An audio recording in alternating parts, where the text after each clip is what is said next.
Start again. Corbyn said, anyone in a party who commits any act of anti-Semitism faces withdrawal of membership or expulsion, and that will be done.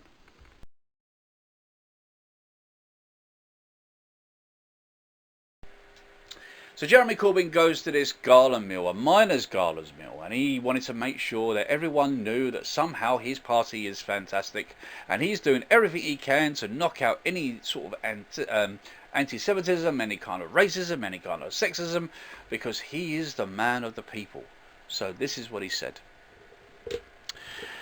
Labour leader Jeremy Corbyn has broken his silence over the BBC Panorama anti-Semitism investigation into his party, saying there were many inconsistencies in the programme.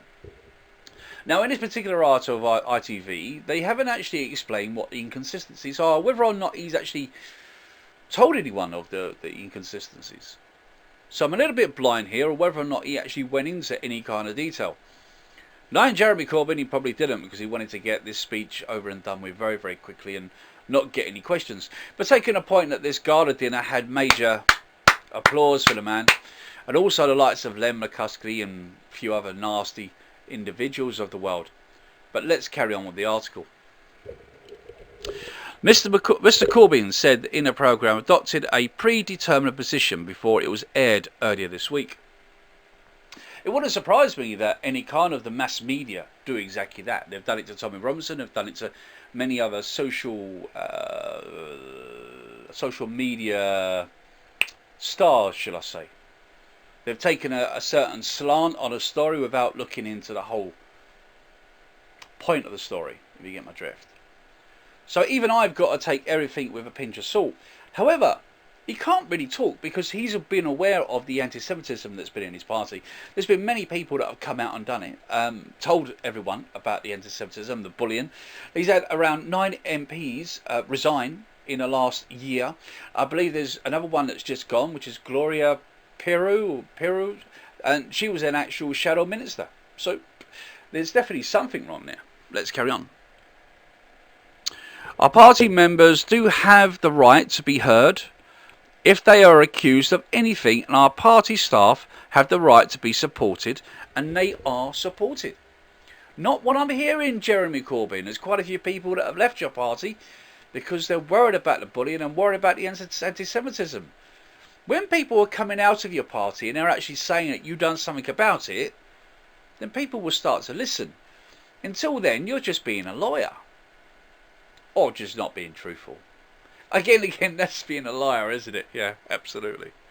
But what am I surprised? The fucking... Right.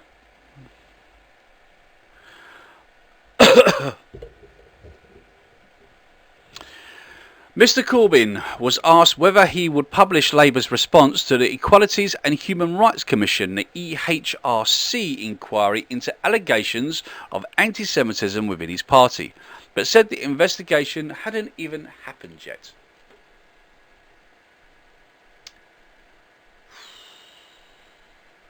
You're going to sort of hear the tumbleweed go by. He's been aware that he's had some major issues with racism, anti-Semitism, bullying, sexism, all that kind of crap in his party ever since he'd become leader of the party. But an investigation into those issues haven't even started yet. And yet he's criticising the media. I'm the first person to criticise the mass media. But if you're not even been investigating the crap that's been happening in the past, of course you're going to be criticised, Jeremy Corbyn. You know what I think of you anyway. You should be nowhere near being PM of my country. If you did, oh mate, we are so screwed. Please, people, wake up and realise that this man is pure evil and disgusting. Anyway, let's carry on. The Labour leader said he will fully cooperate with the EHRC. Does anyone believe that? Seriously, the man has known about the anti-Semitism in his party. The people that he hangs around with tend to be along those lines. So do you really think that he's going to give him the necessary information to investigate so that he's found out to be an anti-Semite? You see my point? So let's carry on. He says here, anti-Semitism is a poison, it is a vow, it is wrong, he said. It is a poison in our society, and any other society, he added. It's not acceptable in any form. He's had racists in his party, he's had sexists in his party, anti-Semites in his party. Still there today. Most of the MPs that are still there are aware that he's a nasty piece of shit, and the party is a nasty piece of shit, but they're still sitting next to the man. So I guess the question I've got to ask is, every other Labour supporter that's out there that's not an anti-Semite, that's not a racist, that's not a sexist, that's not a bigot, why are you still following this man? Why are you still supporting the party? It doesn't make any sense. Let's see if it carries on.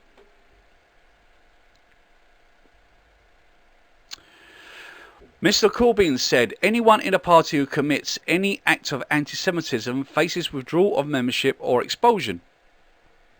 I'm still waiting. I've seen people be suspended in the party, but I've never heard of anyone being kicked out of the party.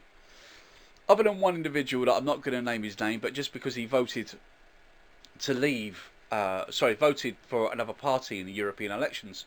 The reason I don't want to name him because he just drives me nuts. Just because he voted for another party, the Lib Dems, they've kicked him out straight away.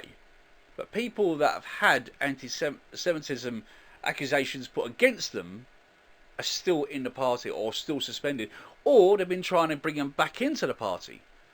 So what does that tell you about Labour today? What does that tell you about Jeremy Corbyn? But let's carry on. It's less than 0.1% of our membership that have ever been involved in any accusation, never mind any resolution to the problem. The fact is, Jeremy Corbyn, is that you have a major problem. Just because you might have investigated a little tiny bit, so you don't know exactly what's going on, taking a point that the EHRC haven't actually done a proper investigation to find out what's going on, then maybe there are major issues in your party that you're not aware of. I think you're totally aware of it, but let's just say that you aren't, because the investigation hasn't happened. Let's carry on. He said, we are in a progress. We are processing them in a tiny manner, and I believe that anyone looking at our process will say, actually, this is a robust system. And maybe we'll invite other political parties to adopt the same diligence as we have adopted.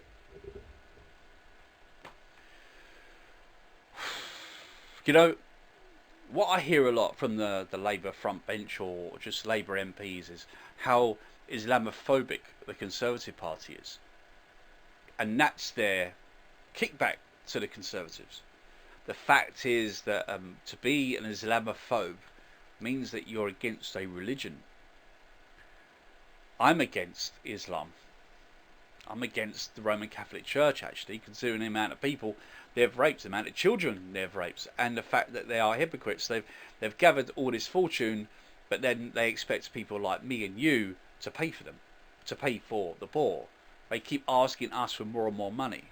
The hypocrisy and the nastiness of the Catholic Church, and then the hypocrisy and the nastiness of Islam. Is this video going to be demonetized just because I've spoken the truth? Probably. But the fact is, I'm not being a hypocrite. I was born on the Roman Catholic religion. I know exactly what that religion is, and I'm more than happy to criticize for what it is. Islamophobia is literally just what it is. It's a fear of Islam, because Islam is a nasty faith. It's a disgusting faith that wants to kill anyone that's not a part of that faith. So the whole argument in reference to the Conservatives being Islamophobes is total and utter bullshit.